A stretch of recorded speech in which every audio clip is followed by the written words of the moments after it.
I just started selling the odd guitar here and there at university, through friends, through the local classifieds. Selling vintage guitars then was totally different to what it is now. You had to be there when the paper actually came out and find a phone box to phone somebody up and go around and pick it up before somebody else did. I get a lot of satisfaction from finding the very rare instruments. It's something which I like to specialise in. The rarer of a guitar, the more I'm interested in. And sometimes I'll pay more than I should do for them, but I just like them. This one's one of my favourites. This is a 1964 Gibson Firebird 3, but it's in a very rare cardinal red.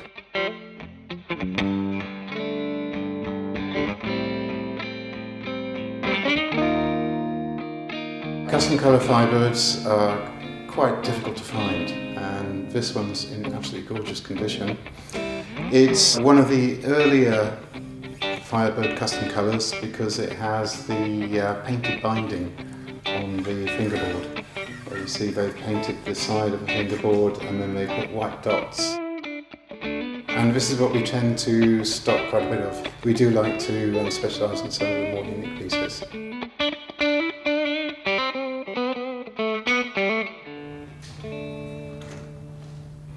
This is a 1963 Fender Bass VI in very rare custom colour Fiesta Red. It's the second year they introduced the Fender Bass VI, and it was the first year they introduced it with the matching headstock. It's a normal tuning guitar, but all tuned one octave down, and it has such a unique and beautiful distinctive sound on it.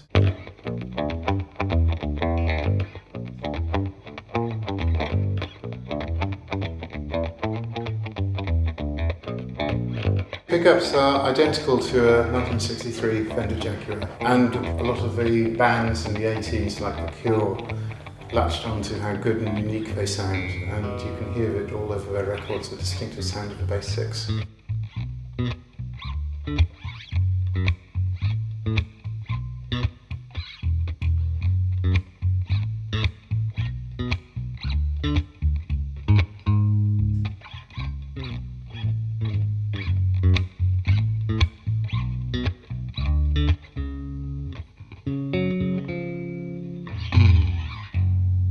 This one is a 1956 Gibson Les Paul Custom, also known as a Black Beauty guitar.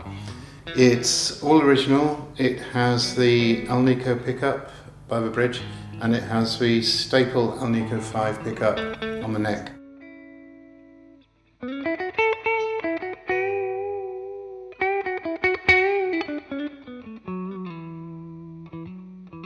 The first Gibson Gold Tops had P90s, two P90s, but because the Custom was a more expensive guitar, then they thought they should maybe put a different pickup combination on. So they took the Alnico 5 from the L5 and put it in a bridge position, and it worked very well.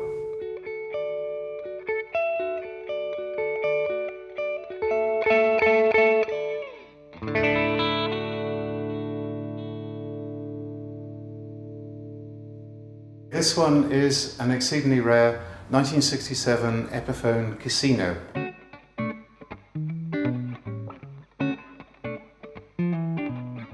Epiphone Casinos aren't necessarily rare, but this one is in factory Pelham Blue, which is incredibly rare.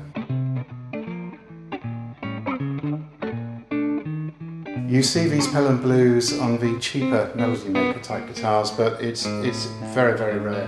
You see them on the higher end guitars. It's faded a little bit because the clear coats was sprayed in polyurethane. Poly reacts to ultraviolet light and turns yellow, so the combination of blue and yellow gives it this green hue, which you can see now.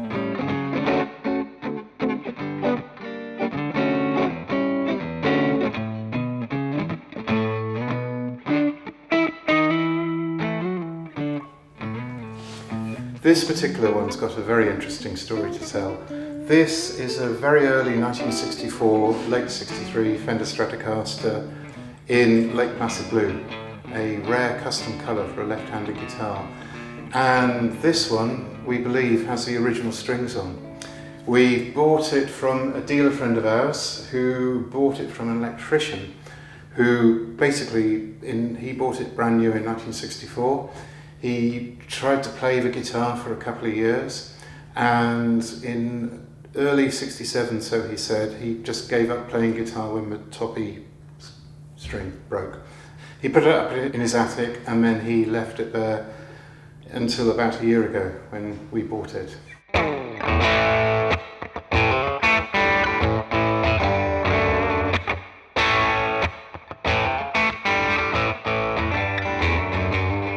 This one is another exceedingly rare guitar. This one is a 1959 Gibson ES-335 TDC.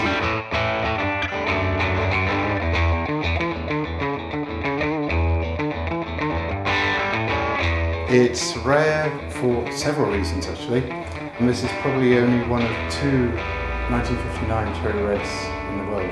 This one was also custom ordered from the factory by Heidi Barkington, whose name is engraved on the truss rod cover here. She ordered it with a factory fitted Bigsby and factory ES-345 parallelogram inlays.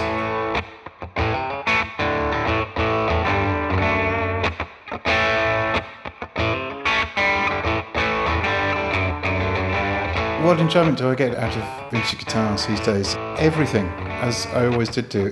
Taking it back home, researching the history, and also finding a good buyer for it. It's a very joyous thing when you know you sold a guitar to a good home, to somebody who's going to respect it, play it, and look after it.